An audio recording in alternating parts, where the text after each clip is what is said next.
내역까지 밝히며 70년부터 12억에 달하는 정치자금용 땅 투기가 있었음을 증명하고 있다. 중앙일간지에도 청와대 비자금의 강남 투기 사실을 증언했던 손 교수는 그러나 글쎄 하여튼 말이죠. 예. 별로 널리 공표하고 싶은 그런 내용이 아니네요. 예. 인터뷰 저희랑 안 하겠다고 하는. 안 하겠다고요? 근데 선생님이 말씀하신 게 사실이 틀리거나 그런 건 아니죠? 사실이 틀리면 형무소가겠죠. 예. 실제 강남 개발 당시 고위층이 부동산 투기에 개입돼 있다는 사실은 공공연한 소문이었다. 정부 기관에 있는 어떤 관리가 했다는 그런 얘기를 들었죠. 그때만 해도 저는 나중에 들어가서 이제 우리 선배 되시는 분들, 지금 돌아가신 분들 어른들한테 그런 얘기를 들었죠. 청와대 무슨 경호실 무슨 중앙정보부 뭐 이런 데 직원들이 그 정보를 잘 아니까 그래서 그 일대에 뭐 땅을 조금씩 해가지고 뭐 그래서 뭐 특혜를 많이 받다 아마 이득을 많이 챙겼다 뭐 그런 얘기들이 간간히 있었죠. 그게 뭐 확인된 얘기는 아니지만 그런 얘기는 아주 그 당시에 팽배했어요. 사실은 언론계에서 강남 개발한다는 그 기획을 수립할 그 당시에 관여하고 이게 개발이 확정이 된다는 정보를 아는 그런 권력층의 몇몇 사람들이 완전히 이제 농가 밭과 산을 그 헐값으로 수만 평, 수십만 평, 심지어 수백만 평씩 사들여 가지고 개발 계획이 발표되면은 몇십 배 오르니까 그렇게 이제 처분해 가지고 막대한 이익을 챙긴 권력층이 있다는 소문들이 바닥에 퍼졌죠. 예정된 개발지 강남은 예정된 투기장으로 변모한다. 부동산 투기 현장에 경제윤리나 양심 따위는 필요 없었다. 지위는 오히려 투기의 호재가 됐다. 정부는 대개 이제 영순이자들이 가장 먼저 투자를 하게 돼 있는 거니까요. 영순이자라는 게 어떤 사람? 일반인에게 공개되기 이전에 그 정보를 접할 수 있는 사람들을 저희는 영순이라고 표현을 했는데요. 그런 사람들이죠. 그렇다 그러면은 좀 관직에 있는 사람들. 도로가 개설되고 행위를 시작할 때는 그 계획은 3년, 4년 전에 벌써 끝났다는 거죠. 정책 위반 단계, 도시계획을. 그 계층들이 와서 미리서 그 주변의 땅을 사버리고 돈이 없으면 정보를 흘려서 기업과 이걸 사라. 이렇게 할 수밖에 없죠. 강남에서는 이 부동산 분야에 종사하는 분들은 정보가 먼저라는 겁니다. 정보. 둘째는 조직. 셋째는 돈이었다는 거예요. 서울시장이 이 적에 있는 사람들한테 다시 자기 주변에 특별히 좀 경제력 있는 사람한테 어느 지역에 땅 사라. 그때 공공연히 그랬습니다. 어디 개발되니까 이쪽에 땅 사라. 심지어 김현욱 시장이 나보고 돈 좀 어서 만들어가지고 여의도에다 땅 사라 그러더라고. 그때 여의도 땅이 2만 5천, 3만 5천 원 그랬어. 그때 여의도에다 1,000평만 샀으면 지금 재벌 중에 재벌이지. 이 시기 새로운 투기 대상이 등장한다. 심화된 주택난의 타겟책으로 건설된 아파트. 집 없는 서민에게 내 집 마련의 꿈을 이뤄주기 위해 등장한 아파트는 현대적인 편리함이 인기를 끌며 부동산 시장에서 가장 각광받는 상품이 된다.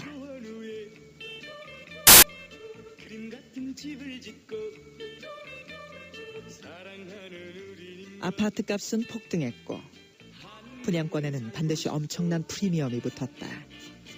투기는 확산됐다. 시민들이, 국민들이 전부가 다 하나의 투기 투자의 그 활동을 일선에서 했다. 또 저 또한 거기에서도 했고. 실수요자보다 가수요자가 더 많이 붙은 거죠. 이게 그냥 분양을 받았다 그러면은 뒤돌아서 가지고 프리미엄을 받고 되넘기는 거죠.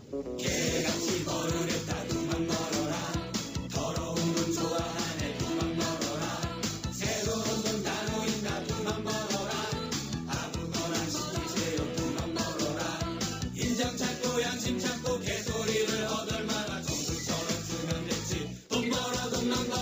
저희들이 이제 편하게 부르기 위해서 예를 들어서 뭐 종로 아주머니, 연희동 아주머니, 신당동 아주머니, 누구 엄마, 누구 할머니 이렇게 얘기들 하고 그랬었죠. 근데 나중에는 이제 토지 등기를 하는 거 보면은 이제 본인이나 남편 명의로 등기를 어떤 사람이구나. 그래서 계층을 보면 전부 그 당시 표현에 가진 사람들이 그렇게 주로 많이 적을 하고 없는 사람은 감히 넘보지도 못하는 그런 상황이었으니까요. 당시에는 이제 그 금융 공급이 아주 제한적이었습니다. 그래서 일반인들이 대출받기가 대단히 어렵거든요.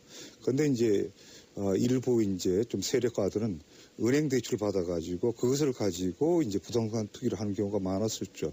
그러면 이자 부담보다는 투기 이득이 훨씬 더 크니까. 그 틈바구니에서 이른바 돈 없고 백 없는 사람들은 투기의 행렬에서 제외되었고 내 집 마련조차 힘든 가난한 자로 남는다. 있는 자와 없는 자의 차이를 실감케 한 압구정동 현대아파트. 강남 개발의 유지 압구정동에 건설되며 대형 평수 위주의 최고급 아파트를 표방했던 현대아파트는 분양 전부터 세간의 인기를 모았다.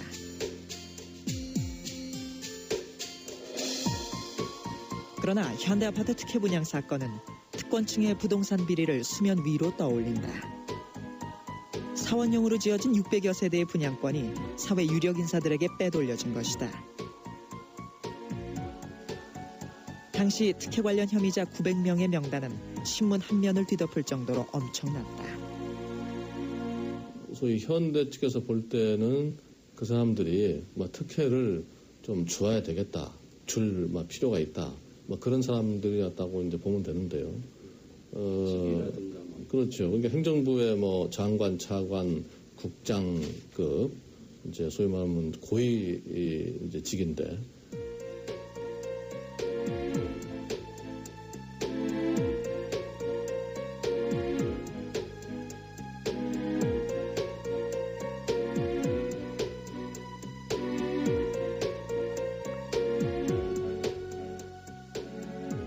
그런 거는 제가 알기로 빙산의 일각이에요. 지금처럼 맑은 시절이 아니니까 그런 경우가 왕왕 있었다고 보죠. 그거는 공공연히 다 알고 있는 사실이고 다만 언론에 보도가 됐다는 것 뿐이지 사실 그게 성행하고 있었거든요. 어디든지. 비슷한 시기 압구정동 한양아파트의 분양을 담당했던 한 직원은 사전 분양 관행을 증언한다. 강남구 안에 있는 전 부동산 중개업소 관계자들에게 저희들이 여러 가지 그 방법을 많이 썼습니다. 사전 홍보를, 심지어는 관광놀이도 시켜보고, 또 심지어는 모델하우스를 사전에 방문을 해서 분양 계약을 하면 일정한 소정의 사례금을 우리가 전달을 하고, 거기에서 수많은 사전 분양을 우리가 할 수밖에 없었고, 거기에 1차적으로 650세대를 분양을 해본 결과 사회적 저명인사나 지도층 인사들이 약 95%를 분양을 받고 입주를 시작을 했다는 겁니다. 벌써 거기에서 그들만의 성, 그들만의 천국이 시작된 겁니다. 특혜 분양 사건으로 여론은 분노했다. 이게 없는 것들은 서러워서 이사 가야겠다. 5명 정도로 구속했습니다. 나머지는 전부 이제 해직 내지는 경고 조치로. 그때 우리가 2가구 이상을 분양을 받은 사람을 일응 투기자로 보아서 그 다음에 그것이 진짜 투기성이 있는지 없는지, 이득을 목적으로 한 것이었는지, 또는 이득을 목적으로 안 했는데 어떻게 우연히 2가구가 됐는지, 이런 것을 기준으로. 하지만 수사 결과는 미진했다. 900여 명의 혐의자 중에 5명이 구속됐고 56명에게 면직이 권고됐을 뿐이었다. 그 검찰 발표가 나고 나서 그것이 전부인 것처럼 그렇게 해서 그걸로 거의 마무리되다시피 이제 그렇게 되는 그 분위기였어요. 참 통탄스러운 일이죠. 근데